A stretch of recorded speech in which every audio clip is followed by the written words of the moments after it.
Le matin du 11 septembre 1978, Gerald Gallego, 32 ans, réveille sa copine de 21 ans, Charlene Williams, pour lui dire que c'est aujourd'hui qu'il réalisera ses fantasmes. Il avait envie de kidnapper des jeunes filles car il était très malheureux avec elles. Afin de l'inciter à l'aider à trouver des jeunes filles, il lui disait sans cesse qu'elle n'avait rien à lui offrir.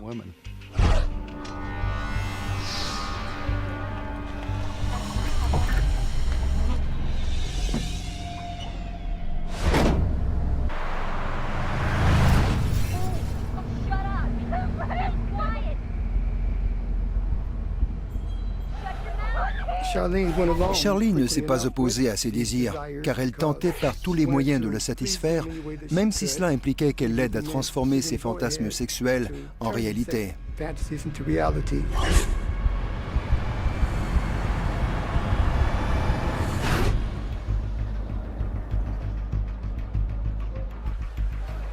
Plus tard, ce jour-là, la police de Sacramento reçoit un appel au sujet de la disparition de deux jeunes filles. Kippy Vaught, 16 ans, et Rhonda Scheffler, 17 ans. Rhonda Scheffler et Kippy Vaught sont allés magasiner au Country Club Plaza, un centre commercial. Elles étaient censées revenir le soir même, mais elles ne sont jamais rentrées. Leurs parents se sont rendus au centre commercial et ont trouvé leur voiture abandonnée derrière un magasin. C'était très louche. Tout indiquait que nous n'avions pas affaire à la simple disparition de deux jeunes filles. Nous avons immédiatement ouvert une enquête. Nous avons interrogé tous les commerçants du centre commercial et ceux de l'autre côté de la rue afin de retracer les déplacements des jeunes filles. Où étaient-elles? Où avaient-elles été vues pour la dernière fois? Qui les accompagnait? Les avait-on vues partir? Tout renseignement nous aurait été utile. Des témoins ont déclaré avoir vu Kippy et Rhonda monter dans une Pontiac Firebird rouge avec deux individus de race noire. Un des témoins a dit que Kippy l'avait salué de la main à travers la lunette arrière de la voiture, ce qui laissait croire qu'elle connaissait la personne. Les enquêteurs suivent cette piste, mais ignorent qu'elle est fausse.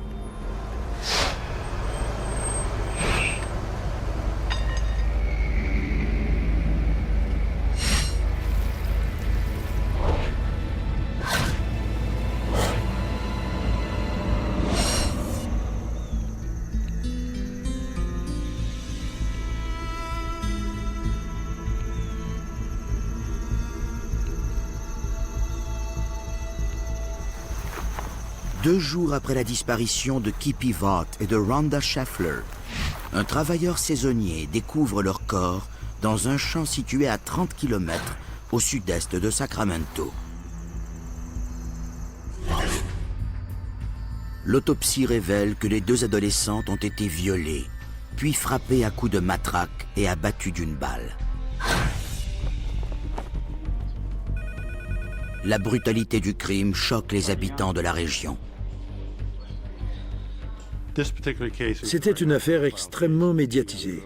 Les deux jeunes filles avaient été enlevées en plein jour dans le stationnement d'un centre commercial. Nous avions beaucoup de pistes. La principale étant la Pontiac Firebird rouge, mais il s'est vite avéré que cette piste ne menait nulle part. Elle était fausse. L'affaire est au point mort. Mais Gerald Gallego a désormais un appétit insatiable pour le meurtre et le viol. Gerald est le prototype parfait du sadique sexuel psychopathe. Il éprouvait beaucoup de plaisir à faire souffrir les autres. Après avoir atteint son but, il voulait immédiatement se débarrasser de sa victime afin de pouvoir passer à une autre.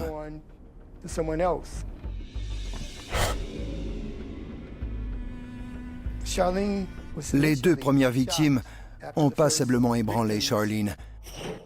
mais elle était trop impliquée dans les délits pour pouvoir se libérer de Gerald.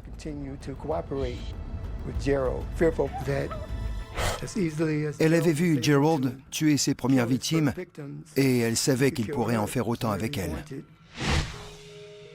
Quelques semaines après les premiers meurtres, Gerald Gallego et Charlene Williams décident de se marier. Ils rendent visite à la fille de Gerald, alors âgée de 14 ans, chez sa mère à Chico, en Californie, pour lui annoncer la bonne nouvelle. Gerald a commencé à agresser sexuellement sa fille lorsqu'elle avait 6 ans. Lui-même avait été abusé pendant son enfance et il faisait maintenant subir ces mauvais traitements à sa fille. Il arrive souvent que les gens qui ont été agressés sexuellement deviennent à leur tour des agresseurs.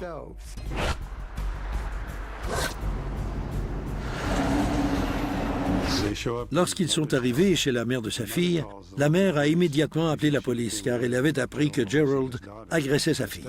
Le beau-père de la jeune fille a saisi sa carabine et l'a chassé de chez lui en lui disant qu'il allait le tuer. Gerald et Charlene ont regagné leur fourgonnette. Sachant que la police était à leur trousses, ils se sont débarrassés de leurs armes à feu et ont pris la fuite. Ils se sont rendus à Reno et ils se sont mariés sous de faux noms. Gerald a pris le nom de Stephen File, qui était en fait le nom du cousin de Charlene. La mère de Charlene leur avait fourni des pièces d'identité qui leur ont permis d'emprunter ce nom.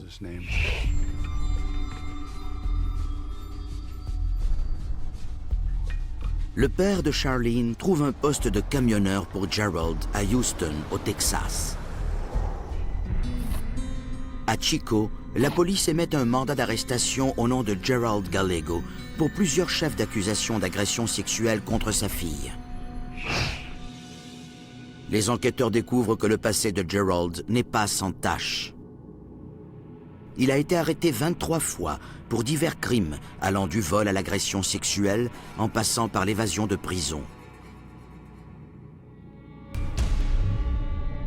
Les autorités prennent conscience du danger que représente Gerald et sont résolues à lui mettre la main au collet. Mais lorsque les policiers de Chico se rendent à la dernière adresse connue de Gerald pour l'arrêter, il a disparu.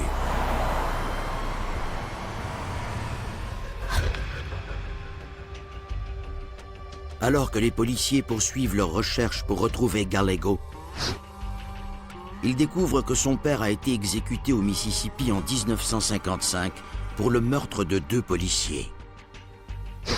Il a déjà dit qu'il reconnaissait son père en lui-même. Quelques théories suggèrent qu'il y a une origine génétique à la criminalité et plusieurs études ont effectivement établi un lien entre l'hérédité et les tendances meurtrières. Gerald est un coureur de jupons invétéré qui a l'habitude de menacer et de maltraiter les femmes. La mère de Gerald se prostituait. Elle était négligente, froide et autoritaire. Il s'est développé en lui une grande haine envers les femmes, qui s'est ensuite exprimée sous la forme des mauvais traitements qu'il leur a infligés et à travers ces fantasmes sexuels qui sont apparus au fil du temps. L'enfance de Gerald a eu un effet inouï sur lui. Il a été victime de beaucoup de violences quand il était enfant.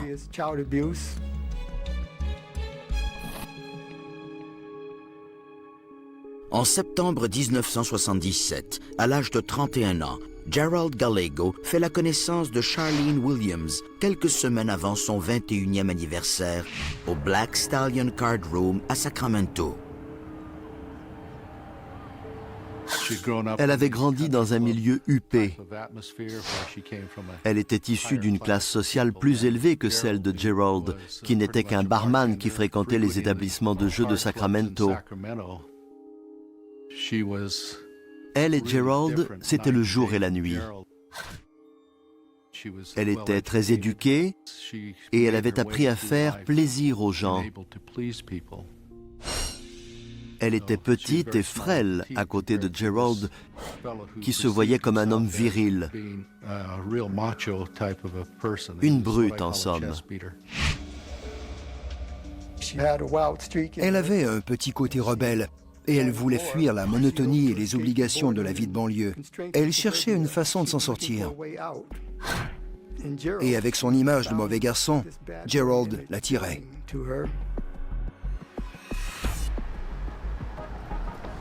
Quelques semaines après leur rencontre, Gerald emménage dans l'appartement de Charlene et commence vite à exercer sur elle une domination teintée de violence. Il savait qu'elle obéirait au doigt et à l'œil. Elle venait d'une famille où les hommes avaient le contrôle. Son père était très autoritaire et elle avait en quelque sorte cédé à la domination masculine. Gerald était aussi ce genre d'homme et il savait comment manipuler les femmes. Le couple se met bientôt à consommer de la drogue. La toxicomanie était la pierre d'assise de la relation entre Charlene et Gerald, puisqu'elle leur donnait un but commun, consommer de la drogue. Mais leur relation tourne vite au vinaigre, en partie à cause de l'impuissance sexuelle de Gerald. Ils étaient prêts à tout pour régler ses problèmes sexuels.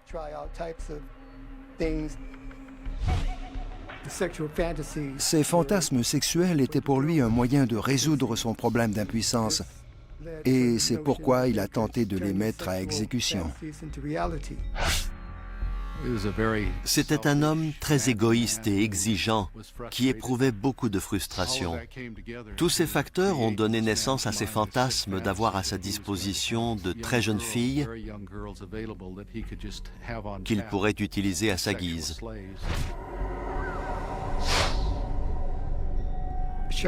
Charlene était tout à fait disposée à l'aider à réaliser ses fantasmes de soumission sexuelle, car ça enlevait un poids énorme de ses épaules.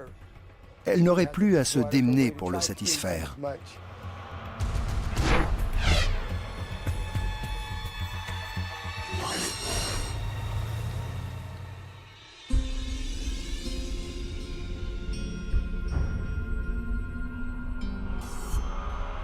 Jusqu'au printemps 1979, Gerald occupe une série d'emplois différents à Houston.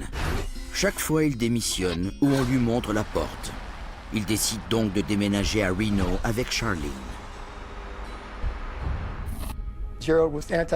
Gerald était antisocial et violent, et il était incapable de garder un emploi. Son QI était en dessous de la moyenne. Toutes ces caractéristiques sont celles d'un psychopathe.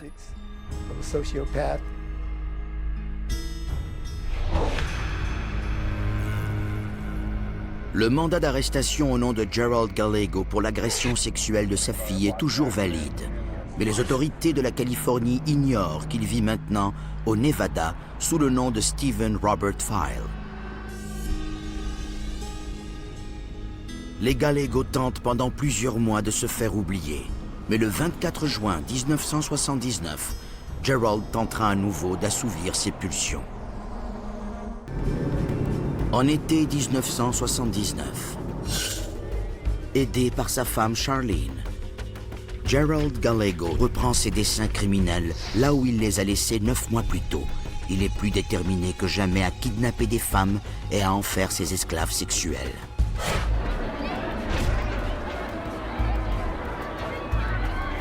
Le 24 juin, Charlene aborde Brenda Lynn Judd, 14 ans, et Sandra Kay Colley, 13 ans, à la foire du comté de Washoe et leur offre de distribuer des feuillets publicitaires pour se faire un peu d'argent de poche.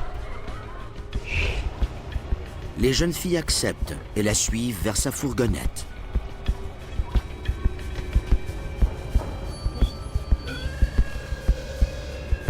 Get in. Now, move.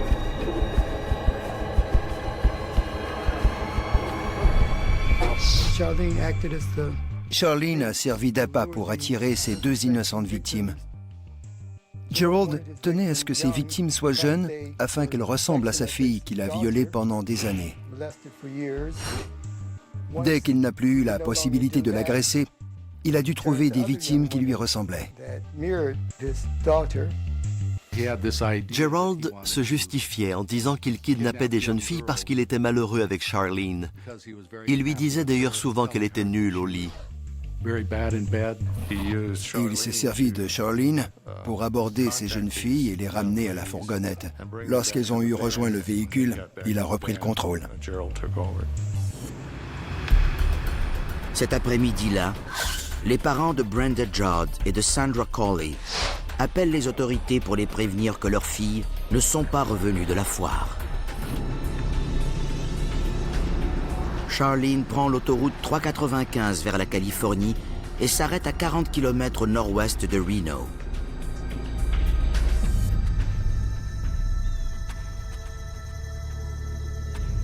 Gerald part à pied avec les deux filles, sans Charlene.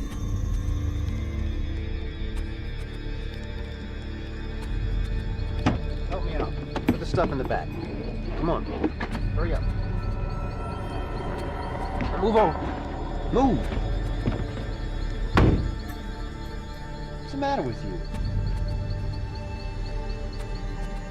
I don't believe you. Crying.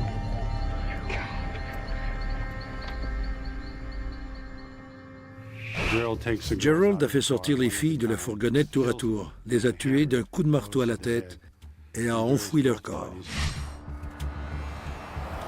Ils commettaient leurs crimes sur différents territoires de compétence et même dans différents États. Les autorités ignoraient complètement que ces crimes étaient reliés. Les enquêteurs suivent des pistes dans plusieurs États, sans succès.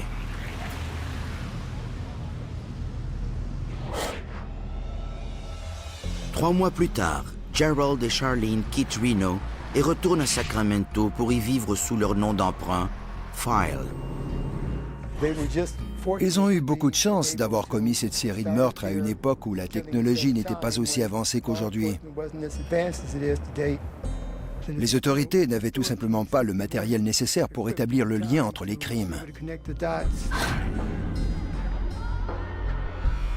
Ils recommencent vite à se disputer et à consommer de la drogue. Plus il consommait, plus sa dysfonction sexuelle s'aggravait. Et il rejetait toujours le blâme sur Charlene.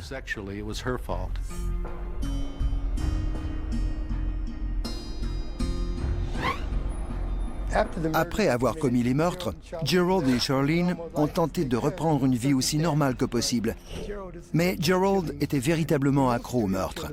Et la plupart des tueurs en série sont incapables de s'arrêter jusqu'à ce qu'ils se fassent prendre ou qu'ils se fassent tuer.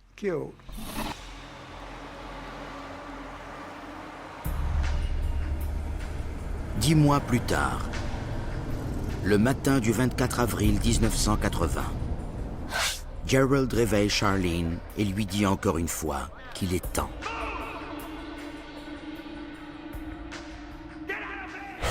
Ils sont sortis pour trouver d'autres jeunes filles. Ils ont passé la matinée à se promener en voiture. Ils se sont d'abord rendus à un centre commercial à Sacramento, puis à une école.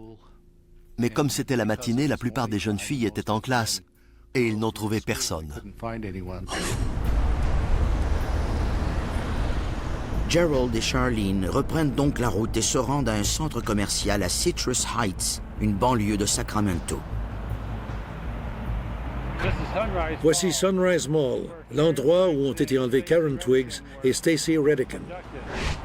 Gerald a pointé les jeunes filles du doigt et a dit qu'il les voulait. Charlene les a attirées à la fourgonnette, puis Gerald les a attachées. Ils sont ensuite repartis vers l'autoroute 80 en direction du Nevada.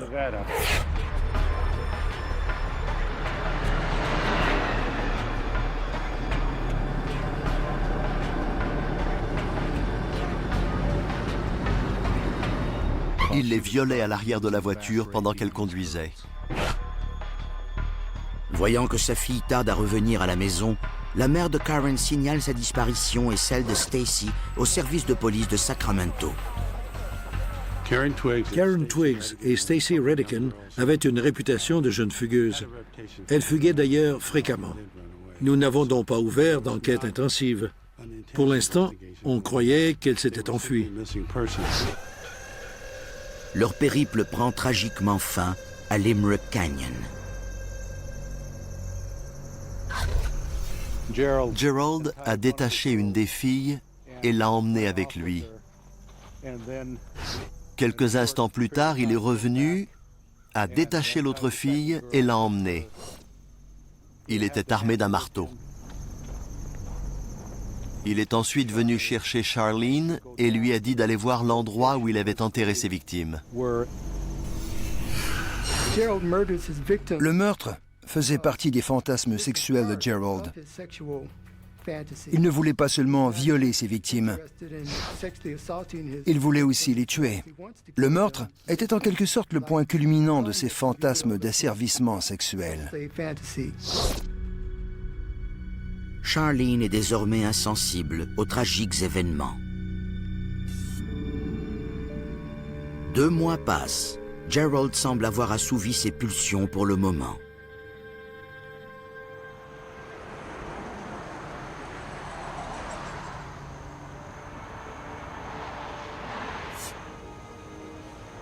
En juin, Gerald ainsi que Charlene, maintenant enceinte, partent en vacances en Oregon. En chemin, ils aperçoivent une autre femme enceinte en bordure de la route.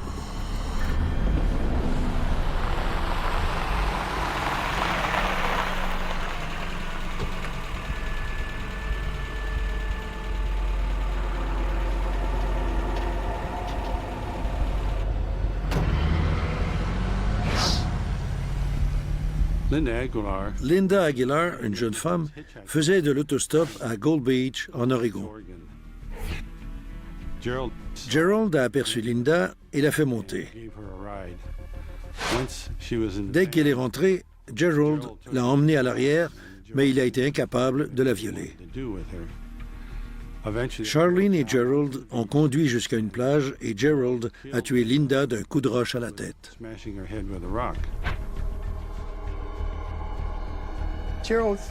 Linda Aguilar ne correspondait pas aux victimes habituelles de Gerald. Bien qu'elle soit plus âgée que les autres et qu'elle était enceinte, il l'a tout de même agressée. Ce meurtre a attisé la jalousie de Charlene plus que tout autre.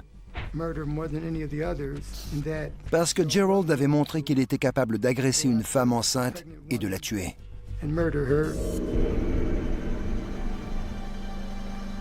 2 semaines plus tard, le 22 juin 1980, des touristes découvrent le cadavre partiellement enfoui de Linda Aguilar, 21 ans. D'après le médecin légiste, elle était toujours vivante lorsqu'il l'a enterrée dans le sable. Au moment où l'annonce de la mort tragique de Linda parvient aux médias, Gerald et Charlene sont de retour à Sacramento et sont déjà à la recherche de leur prochain esclave sexuel.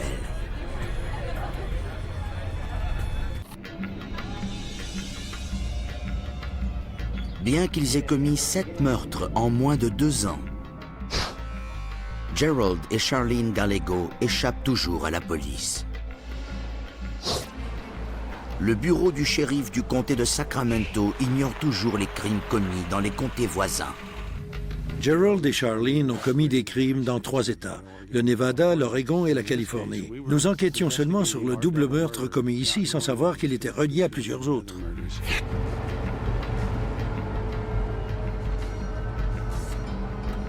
Le 16 juillet 1980, après une journée de pêche, Gerald et Charlene se rendent au Sail Inn à West Sacramento. Virginia McCall, une femme de 34 ans, mère de 2 enfants, est une habituée du Sail Inn. Charlene l'aborde.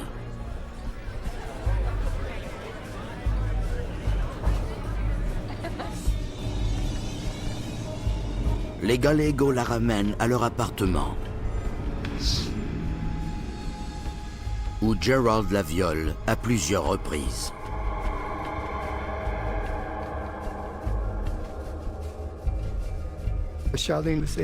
Charlene arrivait à se détacher de ce que ces femmes subissaient, car au fond d'elle, elle savait que ça lui rendait la vie plus facile. Lorsqu'il a terminé, Gerald étrangle Virginia. Puis, avec l'aide de Charlene, il se débarrasse du corps.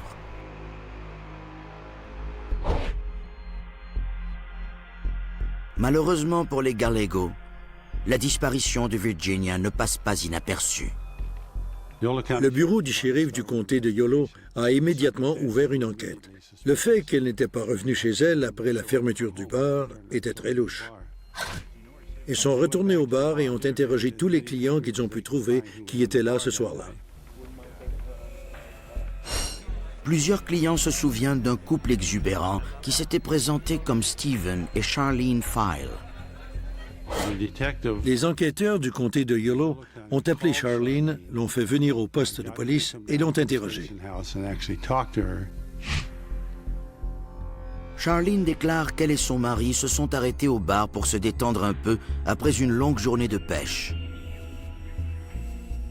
Elle a affirmé qu'elle était au bar ce soir-là, mais qu'elle avait tant bu qu'elle ne se rappelait rien de la soirée. Charlene s'est servie de son charme pour convaincre les enquêteurs qu'ils ne savaient rien de ce qui s'était passé. C'est ainsi qu'ils ont réussi à échapper à la justice.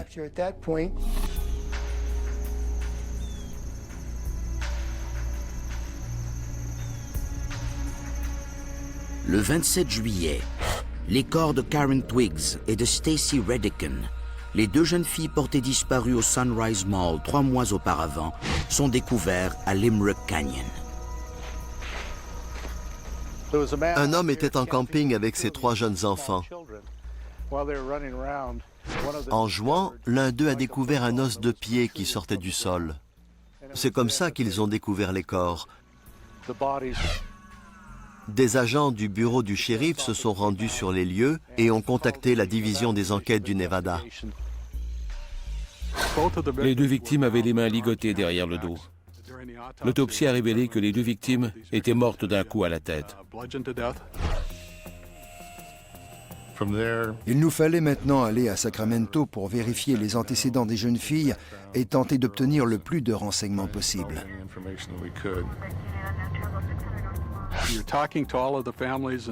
En parlant à la famille et aux amis des victimes, un lien se tisse. Et en quelque sorte, c'est pour eux que nous faisons tout cela, pour obtenir justice contre les individus qui ont commis ce crime.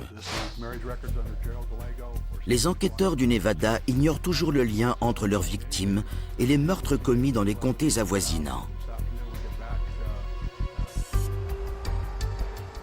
Le 2 octobre, à Sacramento, les enquêteurs ont enfin une nouvelle piste dans l'affaire de Virginia Markle lorsque son corps est découvert 10 semaines après sa disparition. On l'a retrouvée près du fleuve Sacramento. Elle avait été étranglée. Ses mains sont attachées avec de la ligne à pêche. Les enquêteurs savaient que les seuls clients du bar qui auraient pu avoir de la ligne à pêche ce soir-là, c'était Charlene et Stephen File.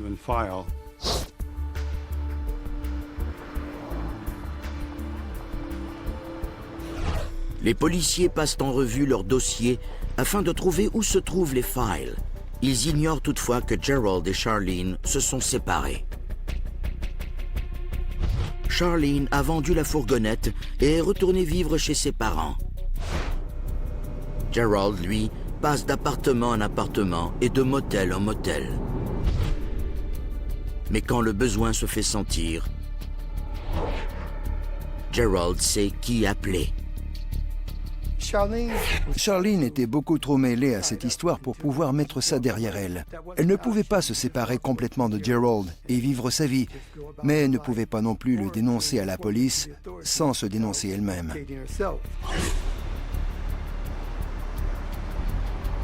Le 1er novembre, Gerald et Charlene, qui est toujours enceinte, partent à la recherche d'une autre esclave sexuelle. Gerald et Charlene sont devenus très arrogants. Après avoir commis au moins 8 meurtres, Gerald commençait à avoir très confiance en lui. Il avait probablement l'impression qu'il pourrait continuer comme ça et que nous ne l'attraperions jamais.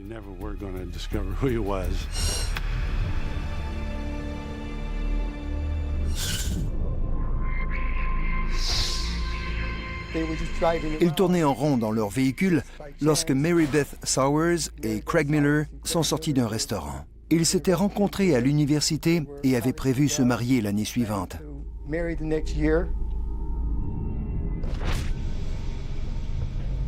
Gerald était en train de perdre le contrôle. Il prenait n'importe qui comme victime sans penser aux conséquences.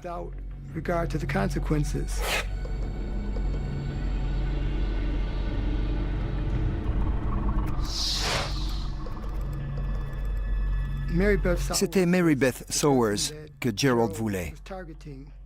Pour lui, Craig Miller n'était qu'un obstacle dont il fallait se débarrasser.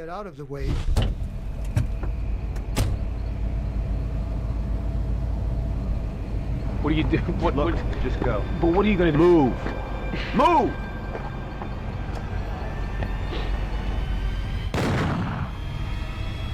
Oh my God!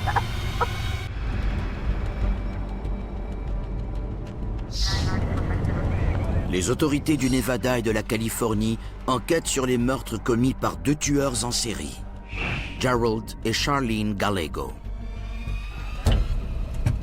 Les dernières victimes des Gallego sont Craig Miller et Mary Beth Sowers. Move!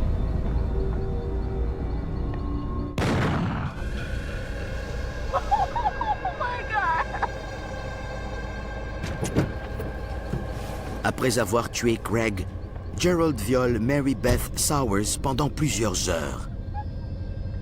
Charlene les conduit ensuite à un endroit isolé où Mary Beth subira le même sort que son fiancé.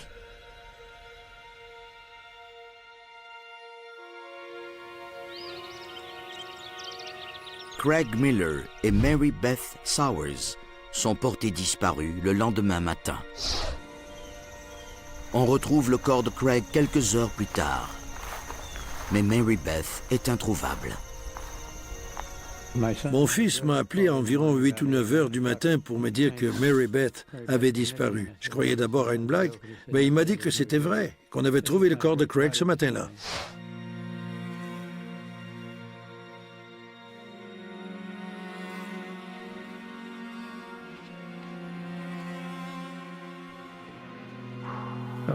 Mary Beth et Craig étaient 2 jeunes gens typiquement américains, heureux et épanouis. On ne pouvait pas trouver de meilleurs gendres ou de meilleures filles.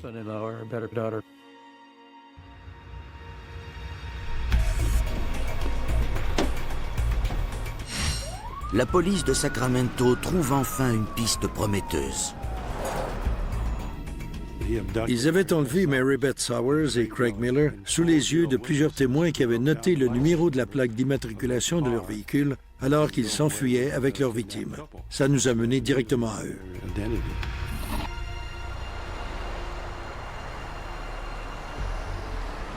Les policiers vérifient le numéro de plaque d'immatriculation et se rendent immédiatement chez les parents de Charlene.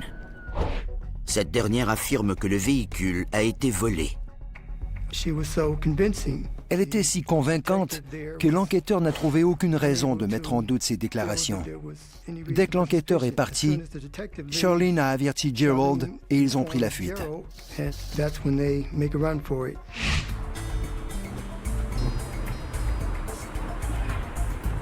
Gerald et Charlene avaient besoin d'argent pour prendre la fuite. Charlene a donc appelé sa mère qui lui a fait un virement d'argent à une banque d'Omaha. Ce virement a mis la puce à l'oreille des agents du FBI et ils attendaient les Gallego lorsqu'ils sont allés retirer l'argent. Les Gallego sont arrêtés le 17 novembre 1980 pour le meurtre de Mary Beth Sowers et de Craig Miller. 5 jours après leur arrestation, le corps de Mary Beth Sowers est retrouvé dans un champ. On lui a tiré 3 balles dans la tête. Ça a été très dur. Personne ne veut perdre un enfant, et surtout pas de cette façon.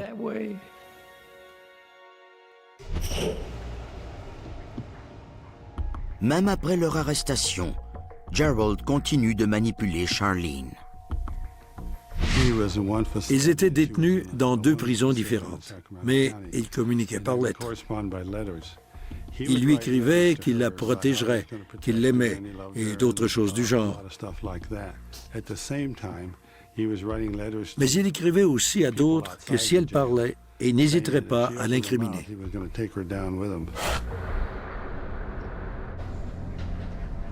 Charlene donne naissance à un garçon en prison le 17 janvier 1981.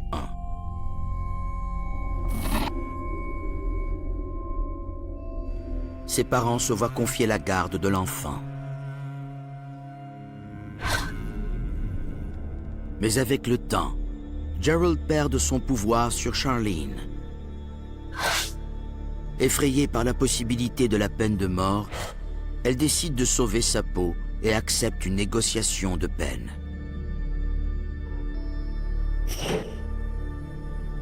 Mais l'aveu de Charlene prend le procureur par surprise. Elle a révélé qu'ils avaient commis 8 autres meurtres.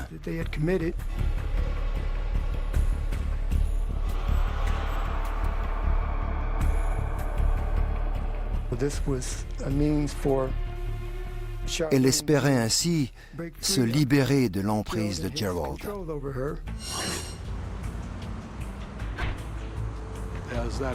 C'était très excitant d'obtenir soudainement tous ces renseignements. C'était enfin notre chance d'élucider cette affaire.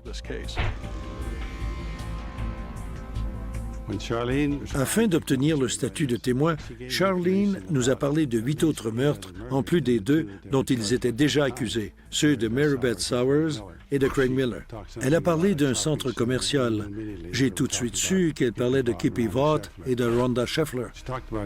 Elle a ensuite mentionné une autostoppeuse à Gold Beach, Linda Aguilar, Stacy Redican et Karen Twiggs et tous les autres. Nous avons vite compris qu'ils étaient les auteurs de plusieurs autres meurtres. Les autorités de 10 territoires répartis dans 3 États doivent maintenant décider de la marche à suivre. Les autorités de chacun de ces États voulaient la juger pour les crimes qu'elle avait commis sur leur territoire.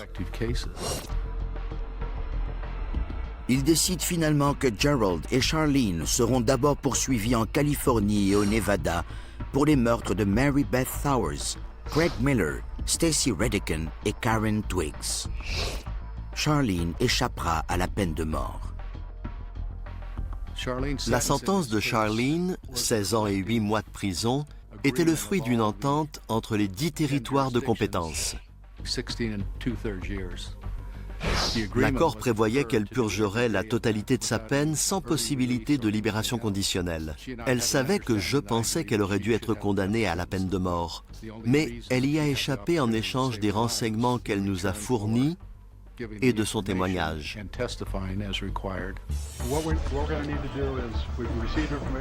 Mais pour d'autres, la situation n'est pas aussi claire et nette. Lorsque j'ai rencontré cette blonde de 1,5 m et de 45 kilos, j'avais peine à croire qu'elle était mêlée au meurtre de 10 personnes. Je savais bien qu'elle était méchante, qu'elle avait tué tous ces gens. Mais je sentais qu'il me fallait la protéger, puisqu'elle détenait tous les renseignements dont j'avais besoin pour éclaircir mon affaire. Mes sentiments envers elle étaient confus.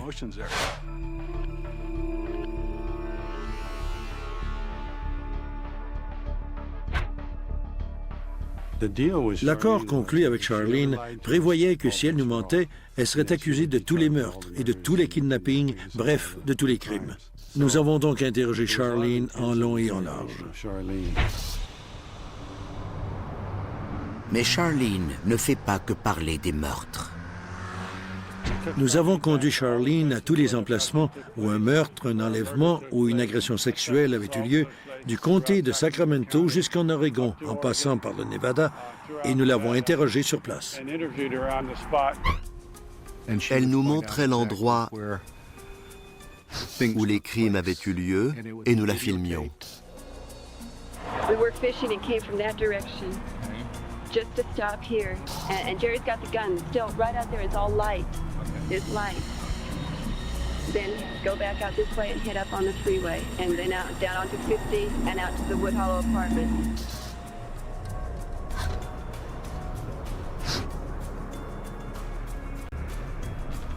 First of all, we stopped just up a ways, up that way, where Jerry took the body out. I came up this road, and this is where I turned around, and then we beat it back down that way. And then as I'm going down that way, I'm going slow. Jerry gets back in the van, and then we head back towards the house. Malgré les déclarations de Charlene, une question hante toujours les enquêteurs. Pourquoi? Pourquoi ne t'es-tu pas arrêté? Pourquoi ne l'as-tu pas dénoncé pour empêcher la mort de quelqu'un? Je n'ai jamais reçu d'explication satisfaisante. Je crois que Charlene n'a rien fait parce qu'elle avait peur d'être la prochaine victime. Est-ce logique? Pour moi, ce ne l'est aucunement. Après 1 an d'interrogatoire et d'enquête, le procès de Gerald Gallego s'ouvre enfin. Au procès en Californie, sa mégalomanie a encore une fois pris le dessus et il a décidé de se défendre lui-même. Il se croyait un excellent avocat, mais en réalité, il était médiocre. Ses questions l'incriminaient plus qu'elles ne le défendaient. Le 21 juin 1983, après 6 mois d'audience, Gerald Gallego est condamné à mort pour le meurtre de Mary Beth Sowers et de Craig Miller. En novembre 1983, à la suite d'une négociation de peine, Charlene est officiellement condamnée à 16 ans et 8 mois de prison. Elle aurait dû recevoir la peine de mort. C'est inexcusable. On extrade ensuite Gerald au Nevada afin qu'il soit jugé pour les crimes contre Karen Twiggs et Stacy Redican. Gerald était assis de ce côté avec son avocat. Gerald essayait souvent d'intimider les gens du regard. Il l'a fait lors du témoignage de Charlene et je l'ai rencontré quelques fois dans le couloir avec ses avocats et il a essayé de me faire baisser les yeux. Bien sûr, ça n'a pas fonctionné. Le 25 juin 1984, Gerald Gallego est à nouveau condamné à mort.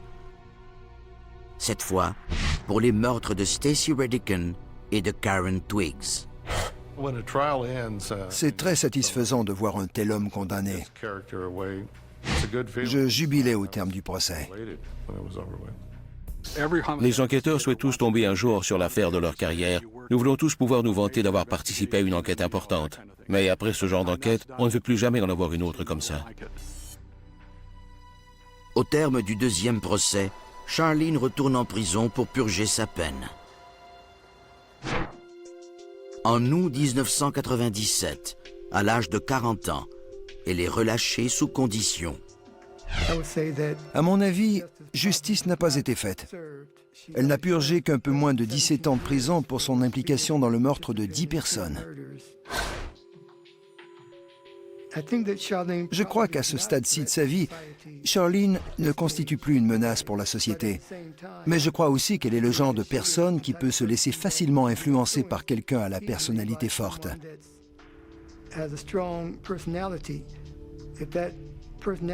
S'il advenait que cet individu soit antisocial et qu'elle se lie avec, elle pourrait très bien être mêlée à des meurtres à nouveau. Elle ne devrait pas être sortie de prison. Elle devrait être exécutée.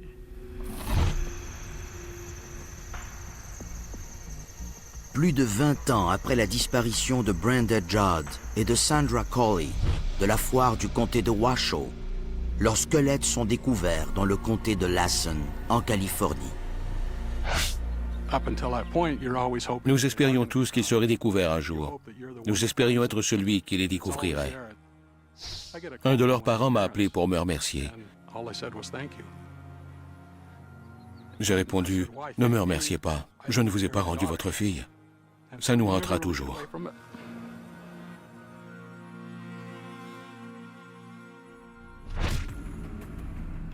Après avoir réussi à retarder son exécution pendant près de 20 ans,